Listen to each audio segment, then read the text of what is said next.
मातेव. बी. धर्मदुतांक खेरीत उपदेश. जेजू 12 जाणांक विचून काडटा. चॅप्टर 10. आपल्या 12 शिसांक आपोवन हाडून जेजून तांकां मेल्ल्या आत्म्यांचेर अधिकार दिलो आनी देंवचार काडूंक आनी सगळ्या जिन्सांचो पिडा रोग बरो करूंक तांकां पदवी दिली. 12 धर्मदुतांची नांवां हीं. पयलो पेद्रू म्हणटात तो सिमोन आनी ताचो भाव आंद्रे, जेबेदेवाचो पूत जाकोब आनी ताचो भाव जुआंव, फिलीप आनी बार्तोलोमेव, तोमास आनी 2 वसूलदार मातेव, आल्फेवाचो पूत जाकोब आनी तादेव, क्रांतिकार सिमोन आनी तांचो घात घेतलो तो जुडास इस्कारियोत. जेजू 12 जाणांक धाडटा. ह्या 12 जाणांक जेजून असो उपदेश दिवन धाडले. भावात्यांच्या गांवांची वाट धरूं नाकात आनी समारियेकारांच्या नोंगरांनी भितर सरूं नाकात, पूण अदीक करून इस्रायलाच्या घोराण्यांच्या सांडलोल्या मेंढरां सोंशें वचात आनी वचून सर्गींचें राज येवचें जालें अशें परगट करात. वायटकारांक बरीं करात, मेल्ल्यांक जिवंत करात, कोडकारांक नितळ करात, देंवचार काडात, तुमी फुकट घेतलां फुंक्या दियात. तुमचे कडेन भांगर, रुपें, तांबें लेगून पोतये नासचें न्हय. न्हय म्हूण वाटेक बुटी व 2 आंगावलीं व वाणो व दांडो, कित्याक वावराड्याक आपलें जेवण खाण फावो. खंयच्या एका नोगरांत व गांवांत भितर सरतोच तातूंत कोण माणसुगेचो मनीस आसा तो सोदून काडात आनी थंयसरले भायर सरोसर तांगेर रावात. ताच्या घरांत भितर सरतना ह्या घराक शांती अशें म्हणून ताका नमान करात. आनी त्या घराक फावो जाल्यार तुमची शांती ताचेर देंवतली. फावो न्हय जाल्यार तुमची शांती तुमकां परत येतली.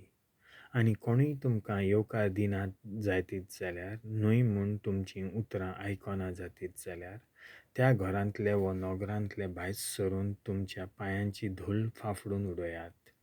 हांव तुमकां खरेंच सांगतां, जोडटेच्या दिसा सोडोम आनी गोमोरा नोगरांची जोडटी ह्या नोगराचे जोडटे इतली खर जावची ना.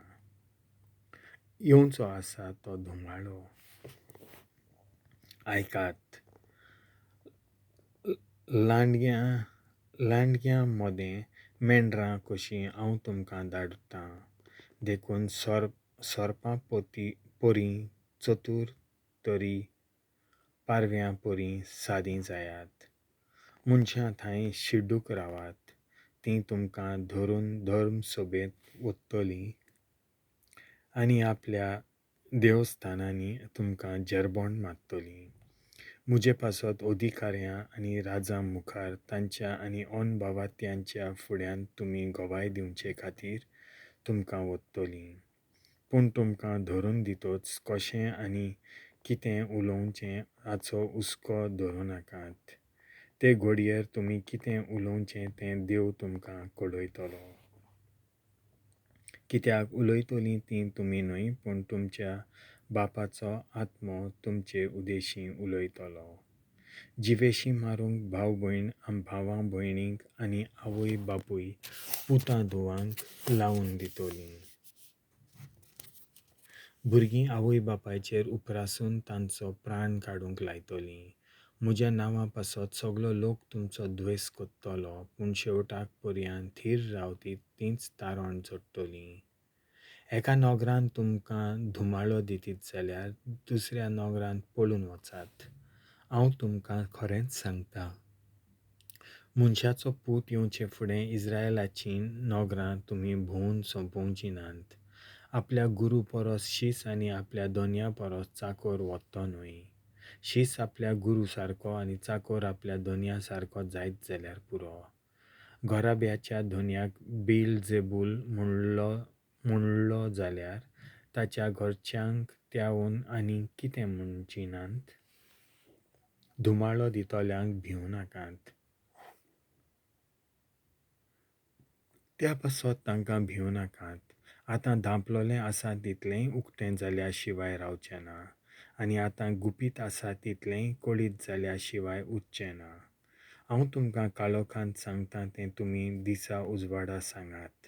आनी कानांत फुटलोलें तुमी आयकलां तें पाठसार थावन परगोट करात. कुडीचो जीव काडटात तांकां भिवू नाकात, कित्याक तांच्यान ओतम्याचो जीव काडूंक जायना. पूण ओतम्याचो आनी कुडीचो एकाच फाराक एमकोंडांत नास करूंक तांक आसा ताका ओदीक भियेयात. एका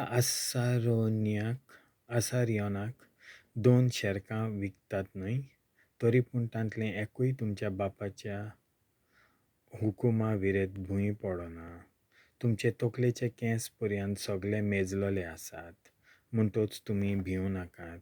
शेरकांच्या भिऱ्या परोस तुमी वदीक व्हरतीं. जेजूक म्हणून घेवप वो ना घेवप. देखून कोणूय म्हाका मनशाक उजीर वळखून घेतीत जाल्यार तांकां सर्गार आसत्या म्हज्या बापा उजीर हांवूय वळखून घेतलो. पूण बापा उजीर कोणूय म्हाका वळखून घेना जायतीत तर तांकां सर्गार आसत्या म्हज्या बापाय उजीर हांवूय वळखून घेवचो ना. जेजूक लागून कुटुंबांत पर्यंत फुट्टी. हांव पृथ्वीचेर शांती हाडूंक आयलां म्हूण समजूं नाकात. शांती न्हय पूण तोरवार हाडूंक हांव आयलां. कित्याक पुताक ताच्या बापायचेर हाड, धुवेक तिचे आवयचेर हाड, सुनेक तिचे सासूचेर हाड, दोशी करूंक हांव आयलां. मनशाचो दुस्मान ताचो घरचो लोक.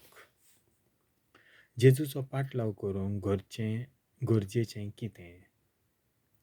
म्हजे म्हूण आपल्या बापायचो वो आवयचो ओदीक मोग करतात ती म्हाका लायक न्हय.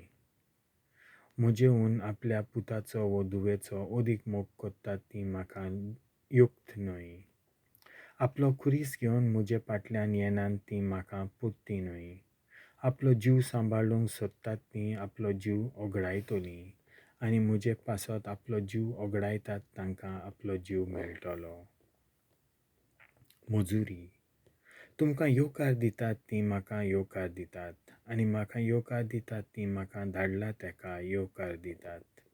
एका प्रवाद्याक तो प्रवादी म्हूण स्वागत कोत्तात ती प्रवाद्याची मजुरी घेतली, आनी प्रमाणीक एका मनशाक तो प्रमाणीक म्हूण स्वागत कोत्तात ती प्रमाणीक मनशाची मजुरी घेतली.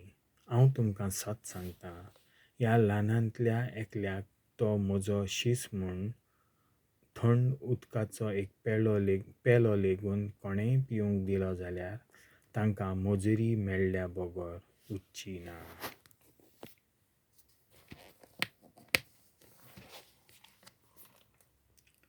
देवाचें उतर हें.